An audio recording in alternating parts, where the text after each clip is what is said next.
नमस्कार दोस्तों, आप सभी का स्वागत है हमारे इस YouTube चैनल सरस्वती जी के क्लासेस में।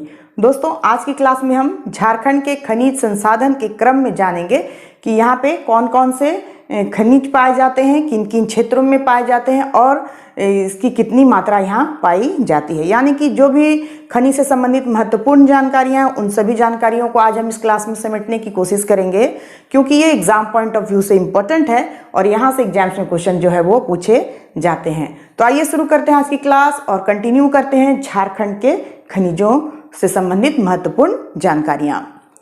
झारखंड के जो खनिज संसाधन हैं उसे 3 भागों में बांटा जाता है, जैसा कि हम लोगों ने पिछली क्लास में भी जाना था। कौन कौन सा भाग है? तो धात्विक खनिज, अधात्विक खनिज तथा ऊर्जा खनिज, यानी कि metallic minerals, non metallic minerals और एनर्जी मिनरल्स। ये जो धात्विक खनिज है यानी कि जो मेटालिक मिनरल्स है, इसे भी 2 पार्ट्स में डिवाइड किया गया है, लौह धात्विक और अलौह धात्विक। लौह धात्विक यानी कि आयरन मेटालिक मिनरल्स और जो अलौह धात्विक हो गया नॉन आयरन मेटालिक मिनरल्स। तो ये 2 टाइप के हैं। इन दोनों टाइपों में आज हम लोग सबसे पहले जानेंगे किसके बारे में? तो जो लौह धात्विक यानी कि जो आयरन मेटालिक मिनरल्स है उनके बारे में, यानी उनसे संबंधित जो महत्वपूर्ण जानकारियां हैं या कौन कौन से मिनरल्स जो हैं इसके अंतर्गत आते हैं, कौन कौन से खनिज इसके अंतर्गत आते हैं, उसके बारे में हम जानकारी हासिल करेंगे। तो सबसे पहले इस क्रम में हम जानेंगे लौह अयस्क यानी कि आयरन ओर के बारे में। ये जो आयरन ओर है ये झारखंड में लौह अयस्क की प्राप्ति का जो केंद्र है, यानी कि आयरन ओर की जो प्राप्ति होती है झारखंड में सबसे ज्यादा, वो है सिंहभूम क्षेत्र। सिंहभूम क्षेत्र से ही मेनली इसका संकेंद्रण जो है वो सिंहभूम क्षेत्र ही है, लौह अयस्क का संकेंद्रण, जिसका विस्तार उड़ीसा के मयूरभंज और क्योंझर तक है।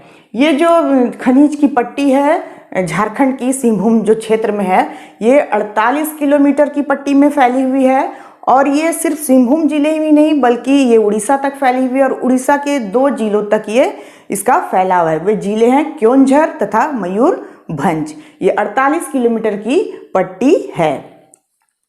फिर यह पट्टी विश्व के सबसे बड़े लौह भंडार के रूप में जानी जाती है। ये जो पट्टी है लौह अयस्क की सिंहभूम जिले से लेकर उड़ीसा के मयूरभंज तथा क्योंझर तक जो फैली है, ये विश्व के सबसे बड़े लौह भंडार के रूप में जानी जाती है। फिर है कि देश के कुल लौह अयस्क भंडार का लगभग 26% झारखंड राज्य में निक्षेपित है। अब है कि देश में जितना लौह अयस्क का भंडार है उसका 26% जो है वो हमारे झारखंड में ही पाया जाता है। फिर सिंहभूम के दक्षिणी भाग में स्थित नोवामुंडी, गुवा, पंसीराबुरु, बादाम पहाड़, जामदा, गुरु महिसानी, किरीबुरु, चिड़िया आदि प्रमुख खान हैं। अब है कि लौह अयस्क के खान किस एरिया में हैं? तो सिंहभूम के दक्षिणी भाग में स्थित है। कौन कौन से खान?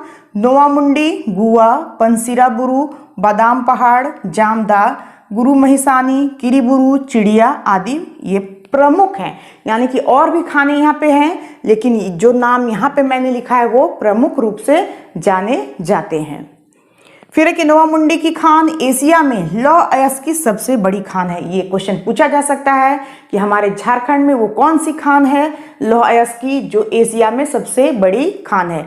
तो ये है नोवामुंडी की जो खान है लौह अयस्क की, वो सबसे बड़ी खान है पूरे एशिया में। अब है कि पश्चिमी सिंहभूम का चिड़िया लौह अयस्क के भंडार की दृष्टि से अत्यंत महत्वपूर्ण स्थान रखता है। ये जो चिड़िया लौह खान है वो लौह अयस्क की भंडार की दृष्टि से देखा जाए तो ये बहुत ही महत्वपूर्ण स्थान रखता है। ये क्वेश्चन पूछा गया है पहले भी एग्जाम्स में कि चिड़िया जो है वो किस जिले में स्थित है या फिर चिड़िया जो है वो किस लिए प्रसिद्ध है। तो ये पश्चिमी सिंहभूम में है और किस लिए प्रसिद्ध है? तो लौह अयस्क की वजह से ये प्रसिद्ध है।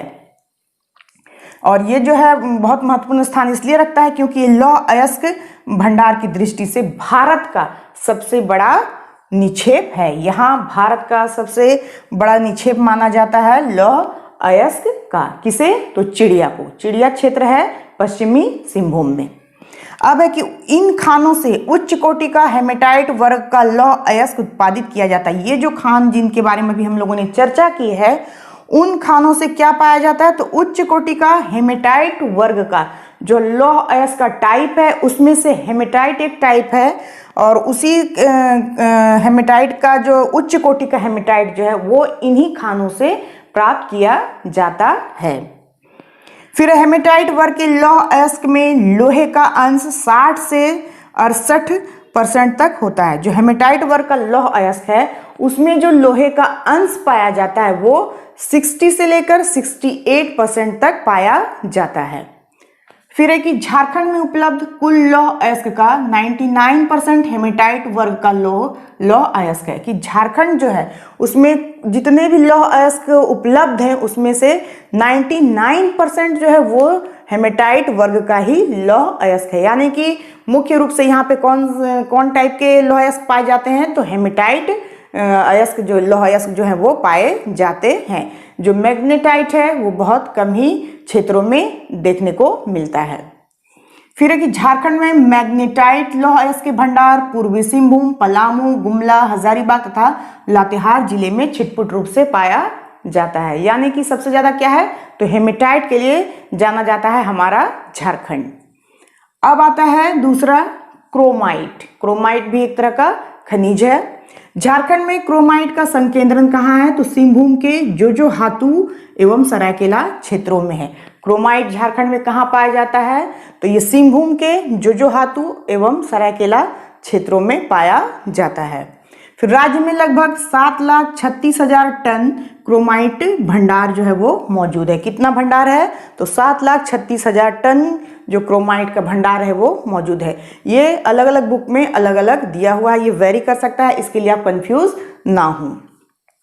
फिर है कि इसका उपयोग स्टेनलेस स्टील बनाने के साथ साथ विभिन्न रासायनिक उद्योगों में भी किया जाता है। क्रोमाइट का यूज कहाँ होता है, तो इसका यूज होता है स्टेनलेस स्टील बनाने में, साथ ही विभिन्न रासायनिक उद्योगों में भी इसका प्रयोग जो है वो किया जाता है।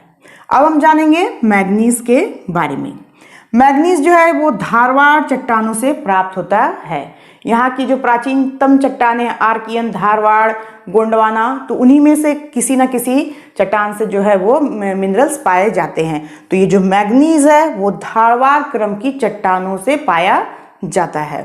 राज्य में लगभग 13.7 यानी कि 13.7 मिलियन टन मैग्नीज के भंडार उपलब्ध हैं।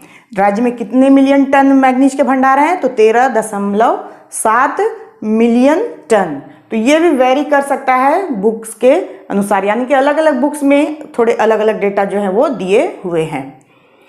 फिर है कि मैग्नीज के 3 प्रमुख क्षेत्र हैं। वे क्षेत्र कौन कौन से हैं हमारे झारखंड में, तो गुआ से लिमटू, चाईबासा से बरजामुंडा एवं बड़ा जामदा से नोवा मुंडी। ये क्षेत्र हैं किसके लिए, तो मैग्नीज के लिए। यानी कि इन क्षेत्रों से मैग्नीज जो है वो प्राप्त किए जाते हैं। कहाँ से, तो गुआ से लिमटू, चाईबासा से बरजामुंडा एवं बड़ा जामदा से नोवा मुंडी तक जो है वो मैग्नीज जो है उन क्षेत्रों में ही पाया जाता है।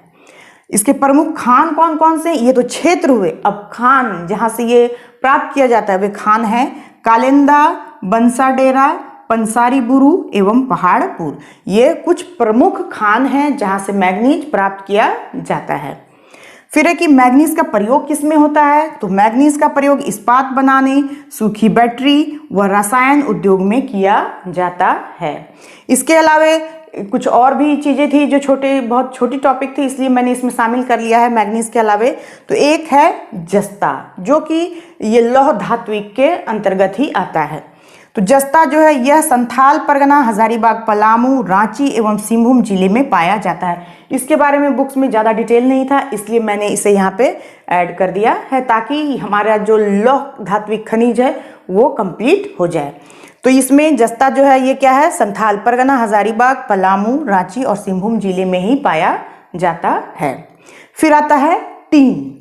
टीन बहुत ही इम्पोर्टेंट है और क्योंकि ये बहुत ही यूज़फुल चीज़ है, इसका यूज जो बहुत ज़्यादा होता है। तो टीन ये कहाँ कहाँ पाया जाता है, तो यह हजारीबाग, रांची, सिंहभूम, संथाल परगना तथा पलामू में पाया जाता है। लगभग दोनों का क्षेत्र जो है वो सेम ही है। टीन की एक और इम्पॉर्टेंट चीज़ क्या है, तो टीन जो है वो आग्नेय चट्टानों में उपलब्ध कैसीराइट नामक कच्चे धातु से प्राप्त होता है। तो क्वेश्चन पूछा जा सकता है कि टीन किस चीज से प्राप्त की जाती है, तो आग्नेय चट्टानों में उपलब्ध कैल्साइट नामक कच्चे धातु से टीन जो है वो पाया जाता है। तो इस तरह से यहाँ पे ये टीन का मैंने यहाँ पे इसको ऐड कर दिया है क्योंकि जगह की कमी थी बोर्ड में और मुझे आज ही लौह धात्विक खनिज जो है वो कंप्लीट करना था, इसी वजह से ये थोड़ा कंजेस्टेड हो गया है, लेकिन शायद आपको समझ में आ गया होगा। तो आज के लिए बस इतना ही। नेक्स्ट वीडियो में हम फिर नेक्स्ट टॉपिक के साथ मिलते हैं, इसी टॉपिक को कंटिन्यू करेंगे और नेक्स्ट क्लास में हम जानेंगे अलौह धात्विक के बारे में, यानी कि नॉन आयरन मेटेलिक मिनरल्स के बारे में। तो आज के लिए बस इतना ही, नेक्स्ट वीडियो में फिर मिलते हैं, तब तक के लिए धन्यवाद। जय हिंद, वंदे मातरम।